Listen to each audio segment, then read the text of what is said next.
Good morning, everyone. Thank you, Franz. Yes, we need some economic resurrection, economic justice in this world. Welcome, everyone who is participating today in this live session. I hope you all are tuned in. It is streaming live on Facebook. It is in the Economic Resurrection Facebook group, so that's where you would need to go. Tell your friends. I am going to put the link in the chat in case you have someone else that you want to join us and maybe they didn't get their link. So please spread the word to anybody who wants to join us. We'll be here for a short hour. So I put it inside the Zoom chat link if anybody wants to spread the link to someone else. You all got in, so we know that it is working. So I want to give people just a few seconds to come in. This is a space for growth and family. So I hope that everyone is able to participate who wants to participate. So if you don't mind, I'm just going to give them a couple more minutes before we get started. I am so excited that the room is filling up and hopefully many more people are watching in the Facebook Live group. This is called the Economic Resurrection. My name is Vanessa Lindley. I am tuning in from New York City, from Harlem in particular. But if you're part of the Economic Resurrection group, you know that I have lived in all 5 boroughs of New York City, Westchester, New Jersey, and Maryland. Yes, and I'm currently residing in Harlem, and it feels like home. So I am excited to be here. So I want to give people just a couple more minutes. If you can type in the chat where you're from, that would be helpful in case people are not a part of the group. I know that we are coming from all over the country and maybe some parts of the world. Someone was texting me from Trinidad saying that she wished that I could come to Trinidad and be with her people. I said, as soon as COVID is over, I will be there. So if you all want to text in the chat where you're from today, that would be helpful. If you're on Facebook Live or if you're on Zoom, let each other know where we're from. It was so funny when I asked people where they were from in the Facebook group, people were saying where they were born and where they lived. And it was really those New Yorkers, you know, we always got to claim home, and other people too. They travel the country. So we got people tuning in from California. We got people from New York, Virginia, Baton Rouge, Louisiana. Natalie's from New York. I love it. Everybody just waiting for people to fill in as many as possible before I let everything out on you, really. We got Waldorf, Maryland. Maryland is another home of mine. I love living in Maryland. I also like living in New York now. We got Lehigh Valley, Pennsylvania. We got everyone coming in slowly but surely. I'm so excited to be here. Got my DC family here. Well, I lived in Maryland. I was always in DC, so DC has another place in my heart. So welcome, welcome everybody. I am so excited you're here, especially on your lunch break, to give us this time to join this movement. And it is going to be a movement. This is just the beginning. And so I'll tell you a little bit about what this is. So this movement is an economic justice movement for us. And that's us meaning Black people. At one point, I am going to include allies. But for this moment, I feel like we need our space.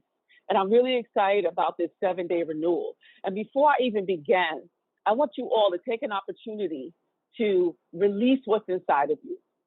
I don't want to do a moment of silence for all of the people who have died at the hands of police, poverty, economic injustice. I want you all to release how you need to release. So if it's screaming, I can't hear you.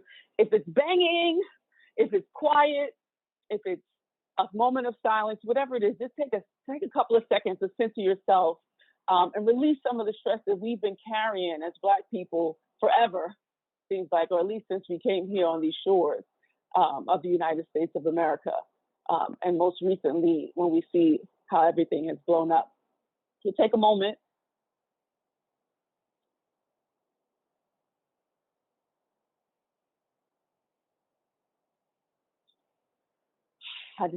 A moment. So the economic resurrection is a movement toward economic justice for Black people who've been oppressed by this racist capitalist system in America.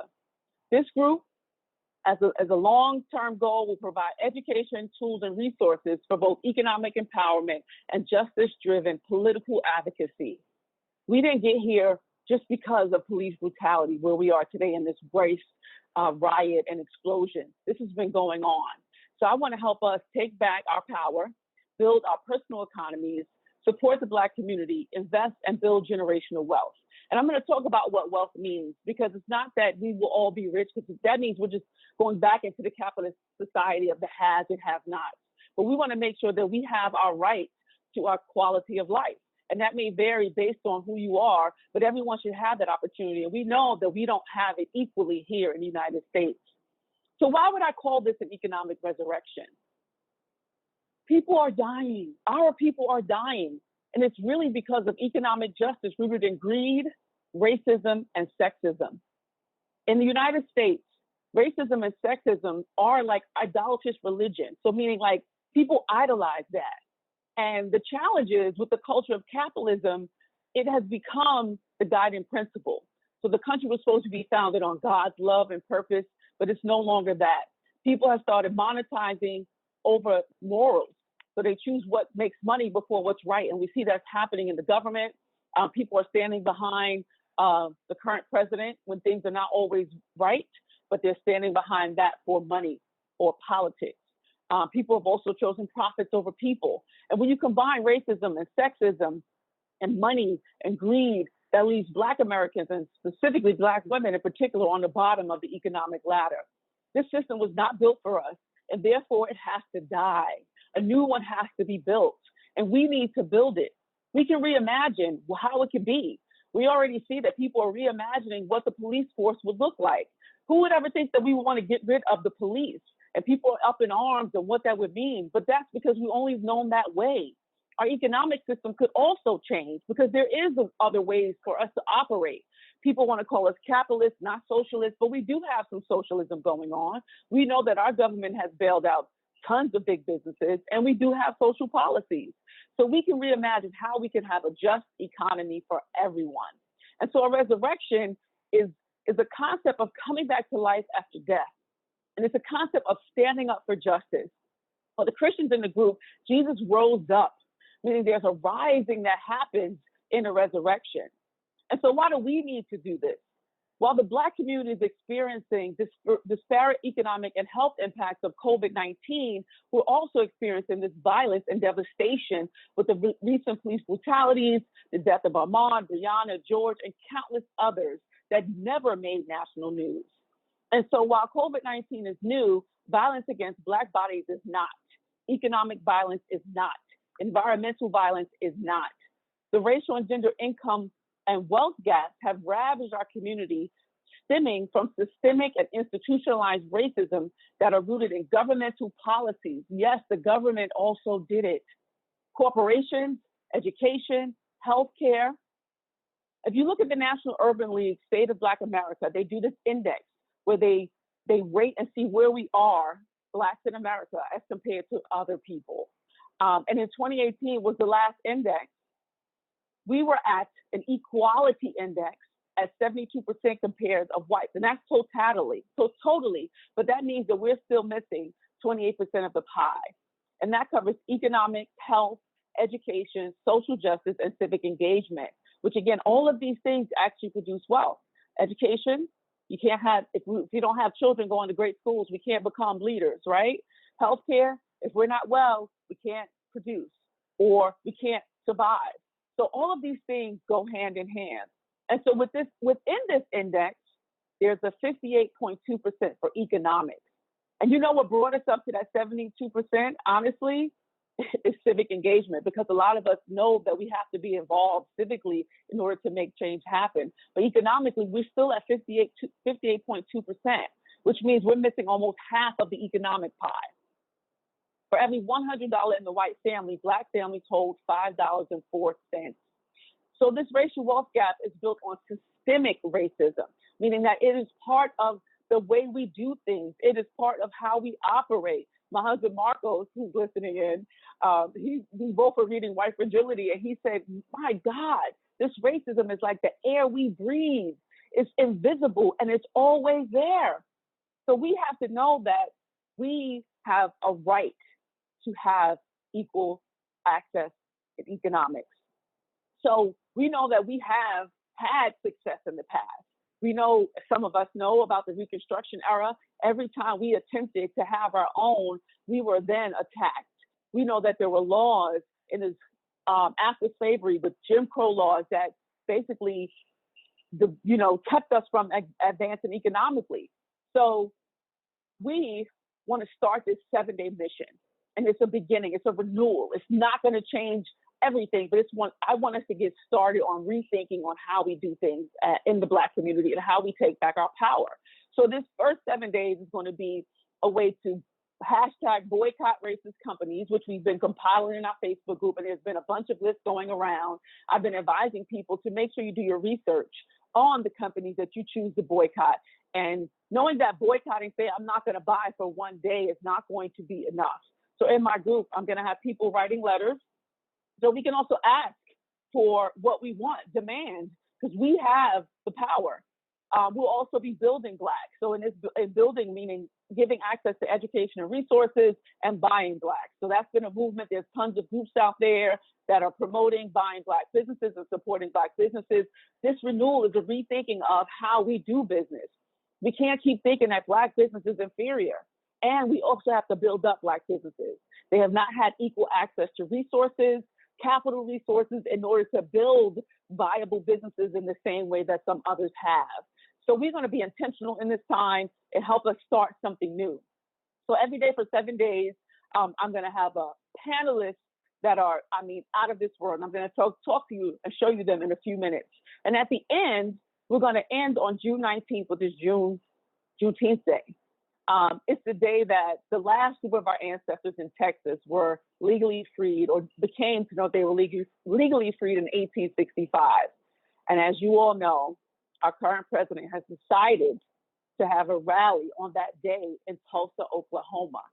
And for those of you who don't know, but I know many do now because it's all over the news, that in Tulsa, Oklahoma, we had what we called a Black Wall Street, where we had viable businesses, a whole area with thriving businesses, banks, doctors, lawyers.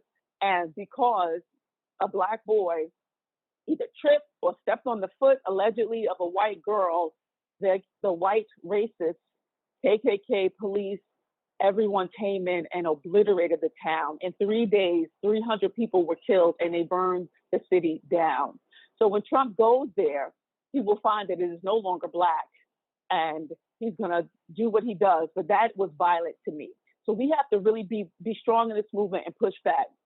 And so we know that we have had economic power in the past in the Montgomery boycott. But remember, it took like 381 days, I think it was. It's not a week, it's not going to do it. A day is not going to do it. It has to be a movement, and we have to use our voice, and it has to be a collective effort. And that's what I want to do. I want a movement.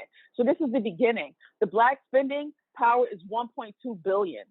And if we could combine with other people of color, I think it's like $3.8 billion. Because we can't do this alone. We're going to need allies. We're going to need people who are going to be in this with us, because this is not Black versus white. It is racist. It's all of us versus racism. So we can't stop, because although we're legally free, some of us are still in bondage. So we can't stop until we are all free. So if you all are here, I am going to start. My day is going to be about personal finance. So if you have any questions, you can by all means type them in the chat box. You can type them in Facebook. Today is a one-woman show. I just want to tell you that. The rest of the week, it won't be. But this was my passion. While people were out in the streets marching, I could not, because of health reasons, for my family. So my lack of sleep was put into this project. So I'm thankful for you all being here. I am actually going to show you a little presentation on your personal finance and what's coming up for the rest of the week. So get excited. I am going to share my screen. Okay. Bear with me for a moment. Where is?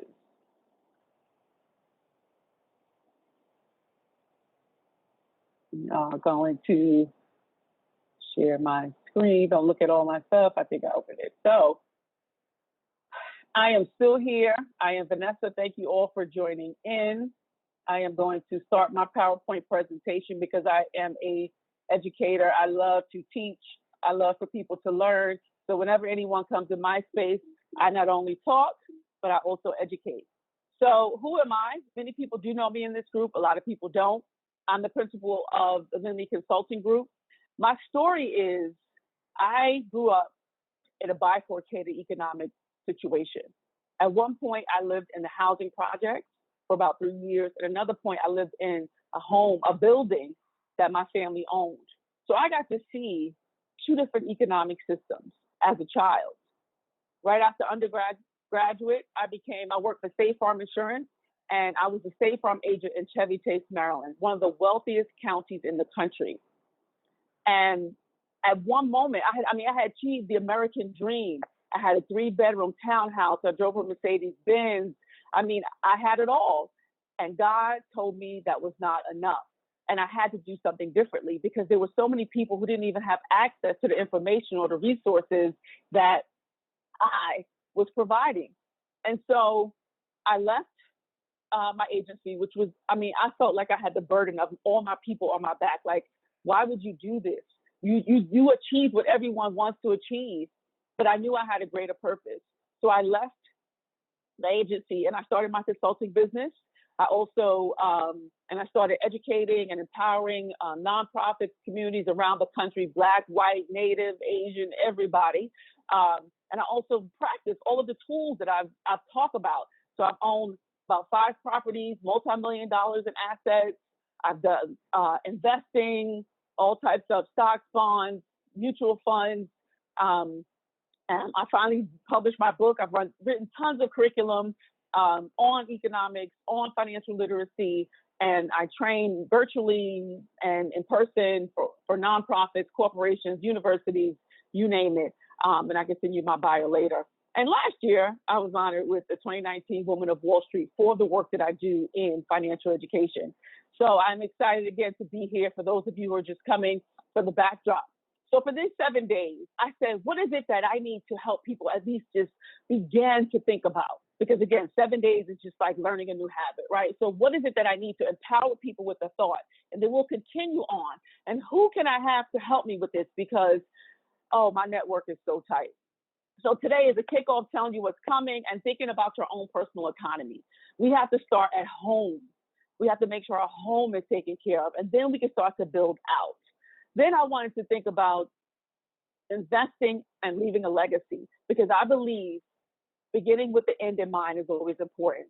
So when you are done, what do you want to have saved? Besides doing good in the world, how do you want to leave your family? Do you want to leave them secure? What do you want to do?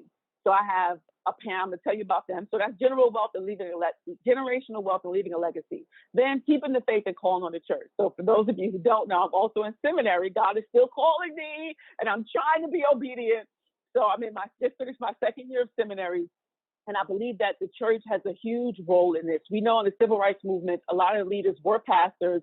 A lot of the churches were very active, and they still are. And some have gotten away from that and just teach prosperity. Now, I believe that, they should be teaching about, wealth building, but they have to also really engage their congregants in advocacy, because we have this bifurcated system. We have some haves and have-nots. We have some of us who are really poor, some of us who are doing okay, and some of us are doing well. A lot of us are stuck in this middle class that is really hard to get out of. So we need to do some advocacy, and the church is a force if we combine forces.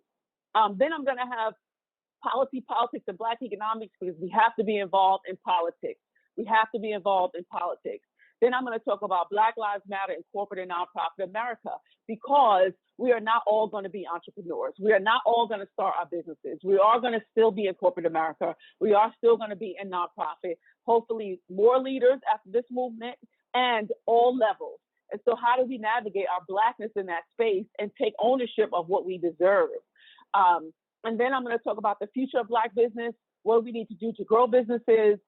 I'm going to talk about owning property is Black power. And we know, we wanted what? We're supposed to get the 40 acres and a mule. We're still asking for it, right? Because we know that property is power. No one can come and take that away from you. And that's what we want to get back to, owning property.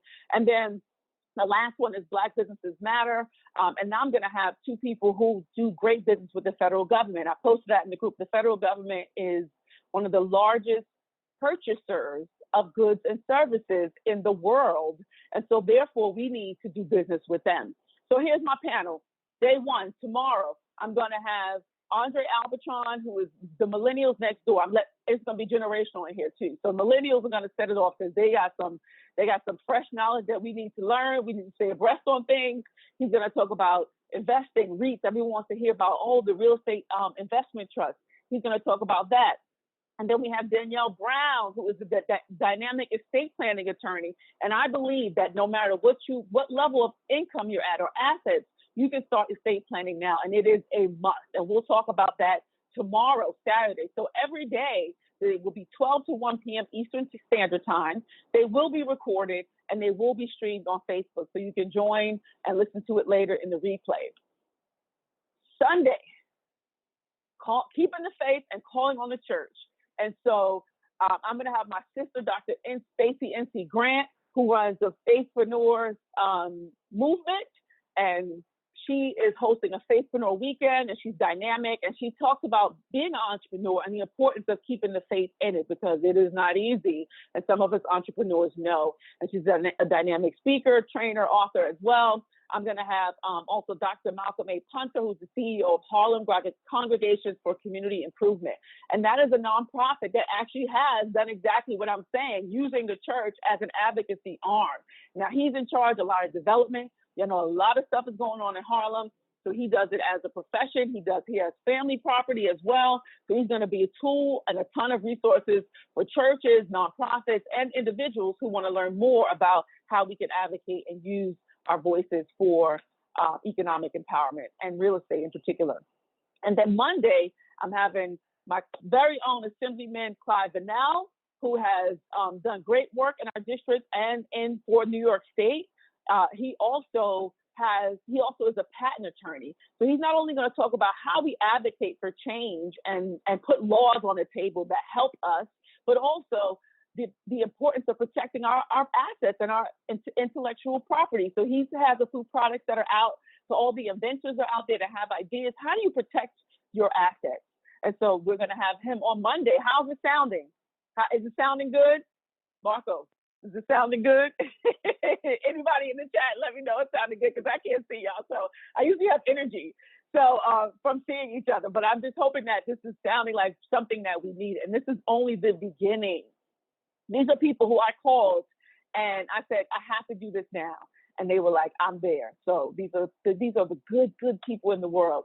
Then on Tuesday, day 4, we have Black Lives Matter in corporate and nonprofit America.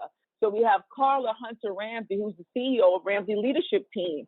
She's also a global diversity and equity for a large corporation. So she'll be able to talk about both. She has her leadership team and she helps leaders advance in their corporate space, but she also is a diversity and equity coordinator, a global chief officer. And so she'll be able to talk about how we navigate corporate America. And then we'll have Marshall E. Crawford, who's the president and CEO of the Housing Fund, which is a CDFI, a Community Development Financial Institution. So if you've never heard of it, it is like a bank. A financial institution is a bank. A bank is a type of financial institution. This is another type. Is it a non-profit financial institution? And so he can also help us understand how they work. And if we start talking about, in our group, we start talking about buying towns, buying blocks, buying cities. There is money available if you want to develop towns and cities and blocks and real estate, as long as you give back to the community. And I think a lot of us want that. We know that everyone is not going to be big into development, but maybe we can build our communities. I know we can, as CDFIs have money to help us with the real estate investing for communities that we want to have low to moderate income people have quality housing, which has been obviously a challenge for our people, because we're not leaving anyone behind. We're going to figure out how we can make it better for everyone. Then on day 5, we have the future of Black business. And so I brought 2 dynamic speakers and business owners, Jessica Johnson-Cope. She has a family-owned security business in the Bronx. And she's going to tell a story of how she inherited this business. So we talk about generational wealth. So we think about the future of business. This has been going on. We have these horrible statistics, but we own businesses. We've had a hard time. And the ones who were able to do it, trust me, it was not easy. So how can we continue that for the future?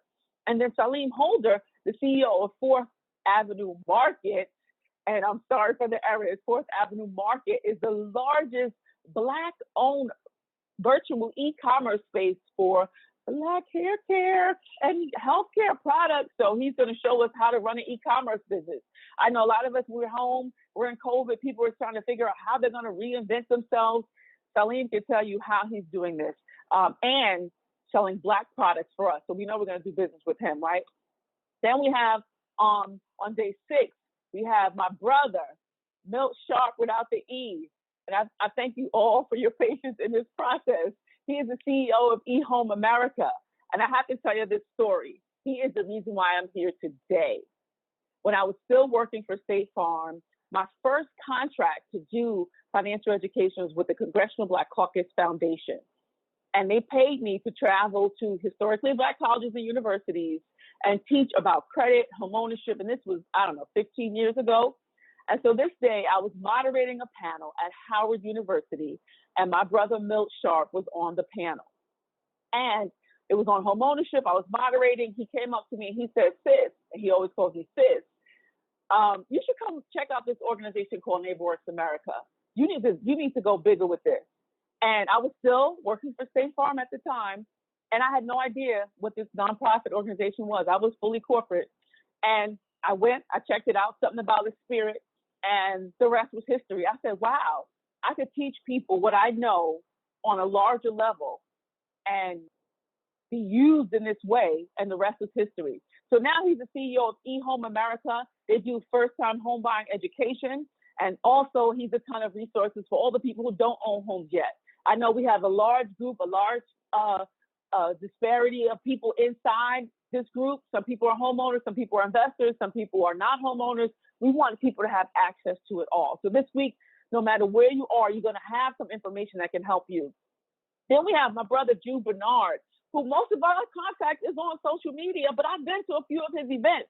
He is the salt of the earth. He is I think it's $50 million real estate investor. He has a story that no other when he left corporate America, and he will share the hard truth on how he navigates these businesses. I always tell people those extra zeros are just zeros, but it's always that one first deal that you do that gets you out of your comfort zone. And some people are worried about paying, MasterCard and Visa for, 500, 5,000, 10,000. When you start moving in the bigger numbers, it somehow feels a little bit the same. But if you never try it, it's harder to get there. But he's going to show you the real deal on how you can put money together to make these deals happen.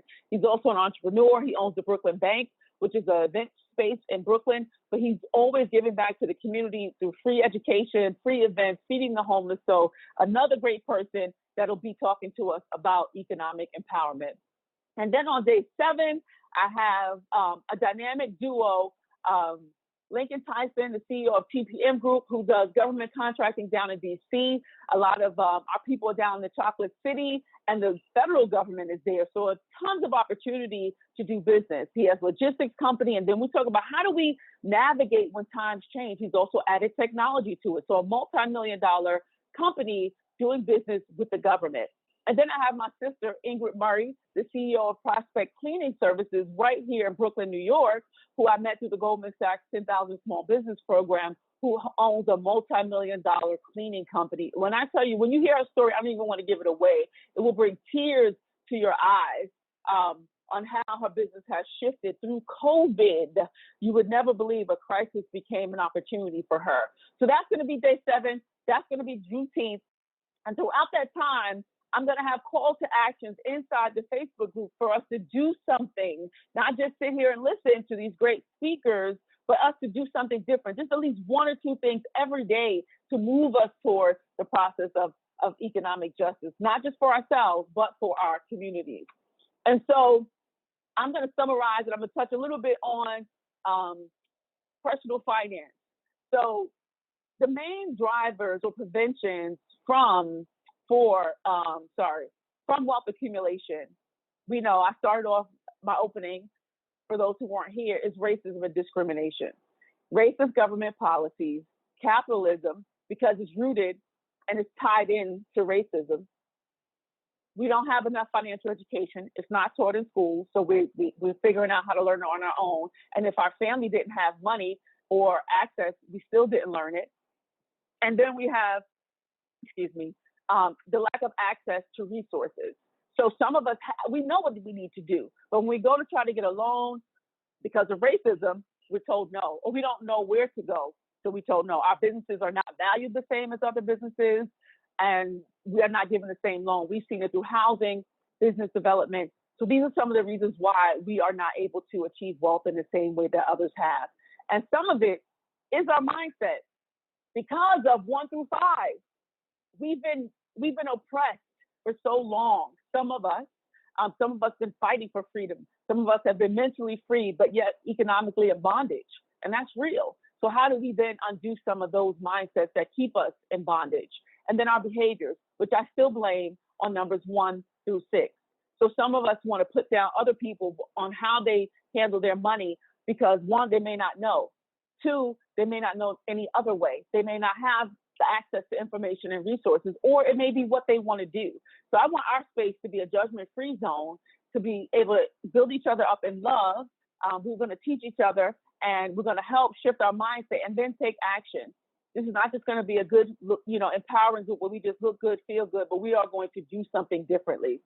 And so I don't know if anybody has any questions. If you're on Zoom, you can type it in the question box. I cannot see Facebook right now, so you might have to, I might have to come back to those later, but I will be checking both Facebook and the Zoom for any questions that may happen, or any questions that may come up. But you can put it in the chat box or Q&A if you are on Zoom, because we have people on both platforms. So I am so excited. And this is just day 1. So I'm going to go through, some statistics on, if you could, so we can look at the actual statistics on how we got here. So, because some people need visuals, so if you're able to see the PowerPoint, this shows the wealth gap in pictures. So this is a 2016 number. I told you the 2018 number through the Urban League, but this shows the median wealth by race. And as you see, a white family has 10 times more than Black families. So this is just a visual of what I said. And the other side of the panel is Hispanic. And so they're 8 times more. And so we're still at the bottom. And so at one point, we want to be able to combine forces with other people of color or people who have been discriminated against or any allies in order to make a movement. I mean, I don't know about you, but I was so in awe and so happy and elated that those people who were marching included everyone around the world.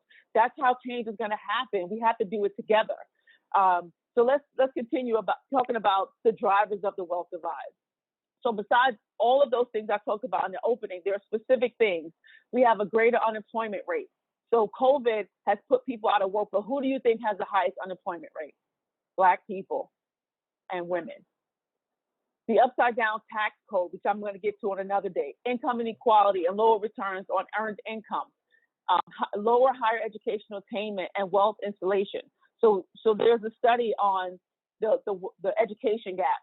So do you know that Black women are the highest educated group in the country and the least paid? Say it again. I'm going to say it again. Black women are the highest educated group and the least paid. And so it's real. And so for some of us who do go to college, there's not always programs to help people stay in college. And then with burden, then once we do achieve it with the student loan debt, and then we don't have access to get good jobs, because we have all these companies putting out all these statements about Black Lives Matter, but look at their C-suite. They have a lot of Black chief diversity officers, but not enough in finance or marketing or human resources at an equitable level. So we're going to call on that. We're going to call companies out. We have a team drafting template letters to say, hey, I love what you said about Black Lives Matter. How are we going to work on making sure Black Lives Matter in corporate America?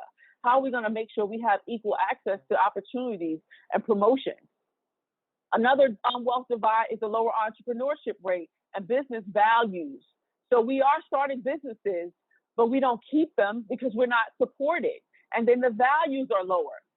And I'm going to say this outright. I went to the Goldman Sachs 10,000 Small Business Program, and I saw the difference. It was one of the most diverse spaces that I've ever been in for business-wise, as far as type of business, ethnicity, gender. I mean, it was amazing. I still am connected with them. We still talk and meet and support each other's businesses. And Black businesses are lower valued, and we get lower funding, and it's real, and that causes the wealth divide. We don't have enough retirement strategies. We're living for today. Some of us can't even get past today, living paycheck to paycheck. We can't even think about retirement. So we want to think about retirement strategies. No inheritance. We're going to break that. How can we leave an inheritance any way that we can? And I have tons of stories of people who, I talk about my mom, who never earned tons of money, but left an inheritance, and every bit counts, through life insurance, through maximizing her benefits on her job. So for those of you who have a good employment, a good government job, they have tons of benefits. We have to maximize those benefits, add life insurance, maybe one small home, and don't touch it. And then you leave an inheritance so the next generation doesn't start over. But what happens is generally we have to start over each generation. And now we have student loan debts on top of it, which is burdening us. So that's the next crisis, making sure that we get rid of that student loan debacle. And I'm hoping COVID does that. Now that we're doing online courses, do we really need to pay $70,000 a year for an undergraduate degree? Is it really necessary? When we won't get a job, some of us, or the young generation, won't even get a job making that much money per year. Let's talk about it. Limited ability to wealthier financial emergencies. So again, limited ability to weather financial emergencies. We know that a lot of people who are earning decent money are one paycheck away from a crisis. And COVID also exposed that. That's why the government had to give everybody this money, even though that $1,200 didn't go too far for a lot of people in New York City and other big cities, and anywhere really. I don't care where you live in. What could you do but so much with that? So we got to really work on this. Black families are also exposed to a higher rate of predatory lending and debt collection. So in towns and cities where there's higher poverty rates or lower income, they're living on the edge, paycheck to paycheck. So when money gets tight and they don't have a cushion, they end up going to borrow money. And there are predatory lenders in those communities that would gladly give them the money for a 500% interest rate. So how do you come out of that? How do you come out of that? And even if we talk about the middle class people who got all these credits, we got access to all this credit, and maybe our interest rate is only 10% or 20%, but we're still digging out of it constantly. And then lower rates of home ownership. So we have increased, and we have a lot of homeowners. We still don't have a lot. And we know in the Black community, that is one thing that we pass on. And the white community who has wealth, that's two things that they're able to do. They're able to pass on a property and able to go to school without a lot of debt. And so we want to start to think about that as we build communities within ourselves. And so any questions or comments on that? I can see them in Zoom. I know we have some people saying, sounds good, great lineup, absolutely good stuff. Should be an exciting week. I'm just going to take a few minutes just to talk a little bit about your personal finances, getting your personal economy in order. I say treat your household like a business. You have to start at home. Everyone wants to jump out there and be entrepreneurs, and you should, because you need money in order to have money in your personal household. But you can't forget the personal household either. They go hand in hand. And so whether you work on a corporate job, government job, nonprofit, entrepreneur, big business, small business, you want to make sure that your personal economy is intact. So I wrote my first book is available on Amazon, 7 Ways to Financial Victory, to Achieve Financial Victory, 7 Ways to Win with Your Money. It goes through 7 steps. I'm not going through them all today, but I talk about the importance of setting goals, exploring your money habits and beliefs, maximizing credit. And we will talk about these this week with the panelists. So this will be intertwined in the lineup for the rest of the week. The importance of saving, investing, and wealth building, finances and family, because I believe finances are a family affair. I don't care what size your family is or what type of family you have. We're going to talk about protecting assets and the importance of giving back, which is what we're doing this week. We cannot keep this stuff. We have to give it. However we decide, we have to be able to give it away. So that's what my book covers. Today, I'm going to talk about a few things to get us started for the rest of the week. One, the economic resurrection is going to call for us to think about our money habits and beliefs. Where did they come from? Where did you learn about money? How did you learn how to operate with this tool called money? Because that's all it is a tool. Where did you learn? How did you learn it? Was it your faith? What you learned in church or the mosque or the synagogue or wherever your faith tradition is? Did they teach you how to handle your money? Was it your personal experiences, trial and error? Was it your culture? It could be ethnic culture, geographic culture, city, urban, rural. Was it your culture that shaped your habits and beliefs about money? Maybe it was your education. I know I learned a lot about money because I was in undergrad, I was a business major. So I took economics, micro, macro, finance. I started working for a financial services company straight out of undergrad, and I'm a lifelong learner. Was it educational, or was it your upbringing or family? Type it in the chat if you're still here on Zoom. You can type it on Facebook. We'll talk about it. Where did your money habits and beliefs come from? Who told you that you should borrow or not borrow? Who told you to save or not save? Who taught you? Did your family talk about money? Let's think about it. Where did our money habits and beliefs come from? So we're going to explore that because that determines how you behave with money. And some of it, the culture, which I put in the middle, also comes from our American culture.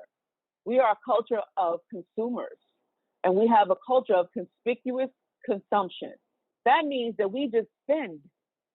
If we hear the government talk about it, we have to reignite the economy by spending. They're going to print money to make sure we keep spending. And true, if we spend money, stores can open and people can have jobs. But also, some of us end up in debt because we're overspending and we're not saving. So what is the culture? So people said their mother taught them the importance of saving and investing. It could be many ways, your community, how you operate. So think about, where did your money habits and beliefs come from? Then we have these money scripts. And money scripts are the things that play in your head.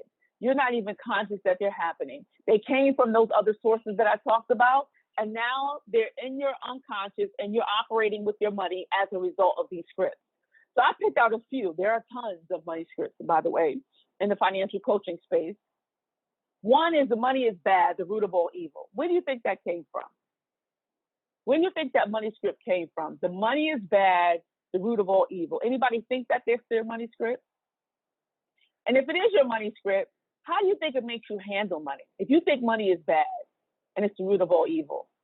And for those of you who may not identify as Christian, didn't grow up in a Christian household, that is clearly a misinterpretation of a scripture. And people believe that money is bad, the root of all evil, but the scripture says the love of money is evil. That's what it's the love of money. We're not here to worship money. We're here to use money as a means to an end, as a tool to resources. But some people misinterpret it, and so they believe that money is bad. And then what happens? You either don't try to make it, don't try to keep it. If you're a business owner, you never charge right. You end up in debt. I mean, you just don't want to be money and no. And it doesn't serve you well. Money is unimportant. Again, we can't worship money. I'm not saying that. It's a tool. But if you believe money is unimportant, it could be to your deficit. You end up in crisis over and over and over again. And you want to be in control of your money the best you can. Some people believe they don't make enough. So what does that mean? Some people actually make enough, but they believe they don't. So they're constantly on this wheel. I have to make more money. I have to make more money. And they never believe they have enough. Have you ever sat down and thought about how much is enough? What do I want out of life economically? And what would that take? What would it cost? Because sometimes not believing you have enough will cost you your own peace of mind. So we want to talk about that. Then more money will make things better. That keeps you on the wheel as well. I don't deserve money. A lot of people believe that. So again, they never really try to get more money in any way possible. We know money is a tool and we all deserve it and we all need it in order to function in this world, the way it's operated here in the United States of America. And then the last one, the rich obtain their money dishonestly.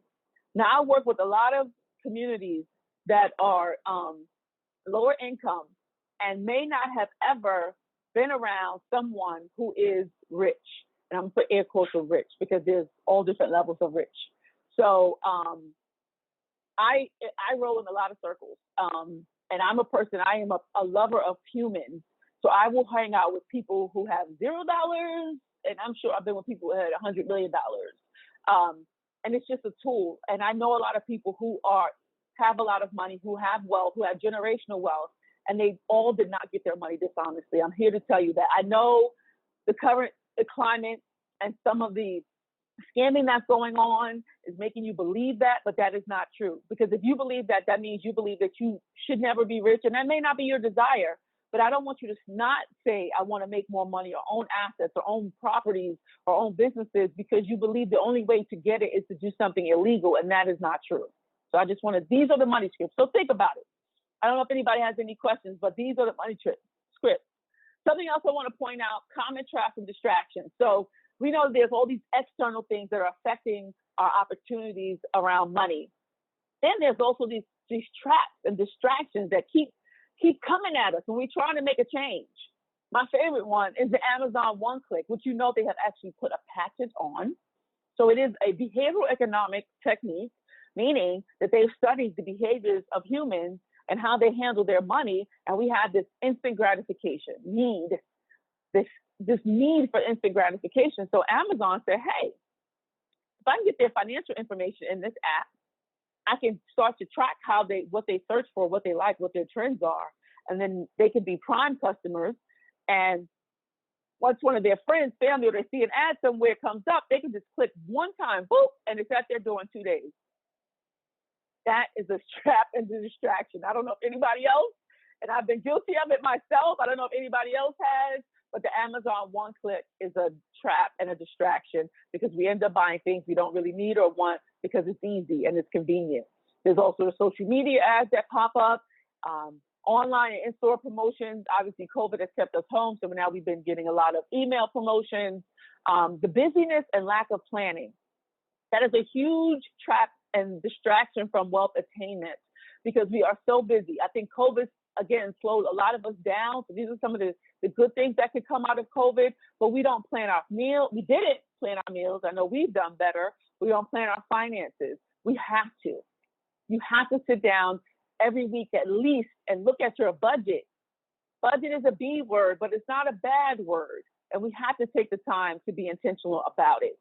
Our circle of influence, common traps and distractions. So what are your friends doing? What is your family doing?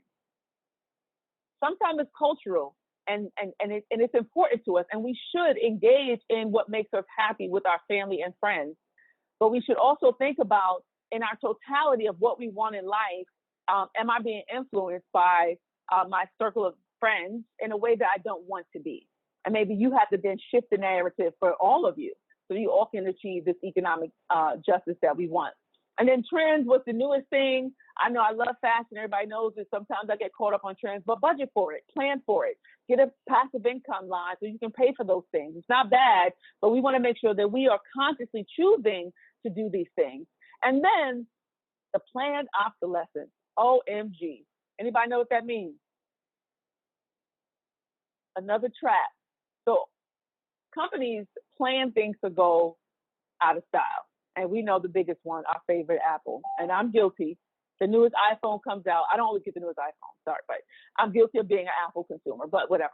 I love Apple, but nonetheless, the planned obsolescence. So companies like cell phones and other electronics and clothes, they plan for these things not to last. So it keeps us on a cycle of buying. So being aware of that is going to help us as we start to really hone in on our personal economy and how we take control of our house so that we can then go out into the community and help others.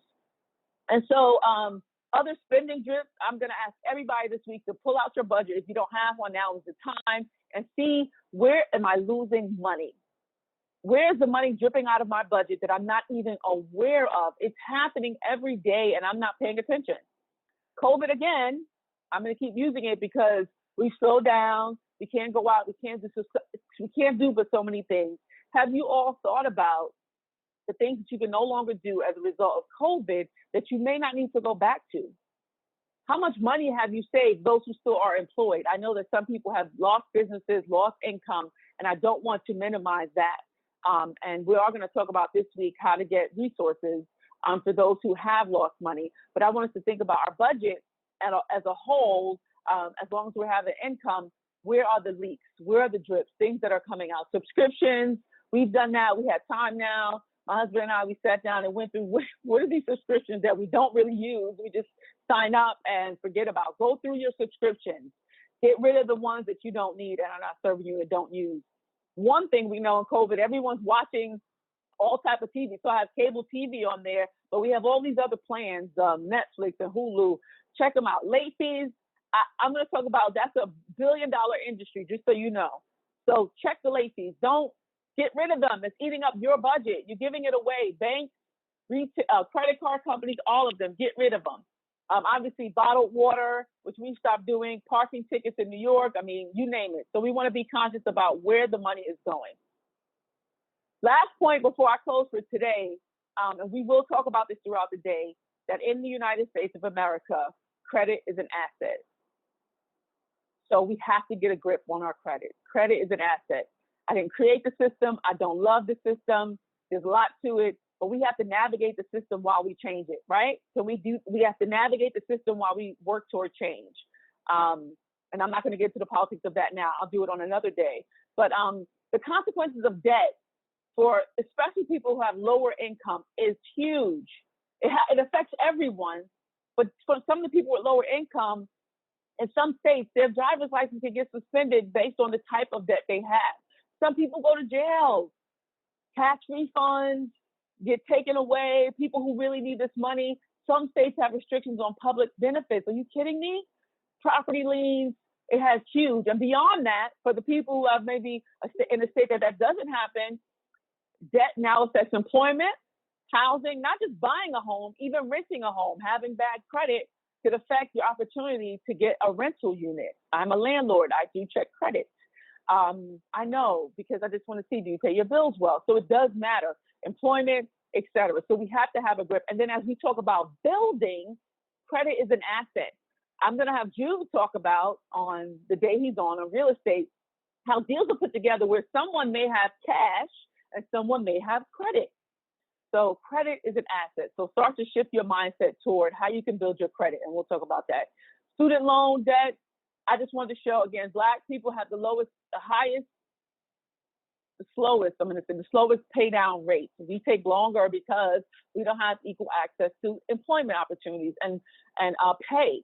So we make it higher, but we don't make enough. And now, thank God, companies are starting to do these audits, which we are going to ask in our advocacy for corporations to start doing not only hiring audits, but pay audits, so that we can make sure that we are being paid equally and what we deserve. So student loan rates are also being zapping away opportunities for wealth. So know that. So I want to leave you today with knowing that your budget should be your best friend. We're going to get so much information this week.